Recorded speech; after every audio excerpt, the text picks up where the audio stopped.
नमस्कार विद्यार्थी मित्रांनो, आज आपण बघणार आहोत मराठी बालभारती पाठ्यपुस्तकातील 10वा धडा सोहमचा दिवस।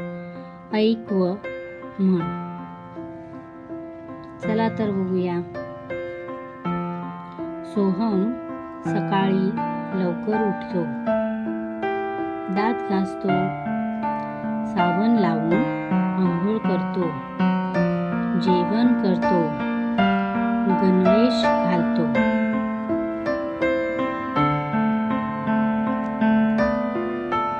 आई बाबांना नमस्कार करतो, तयारी करून शाळेत जातो, गुरुजनांना नमस्कार करतो, शाळा सुटली की घरी येतो, मित्रांसोबत खेळायला जातो, घरी येऊन हातपाय धुतो, त्यानंतर अभ्यासाला बसतो। आई बाबा आजी आजोबांसोबत जेवतो, रात्री आजीची गोष्ट ऐकत झोपतो।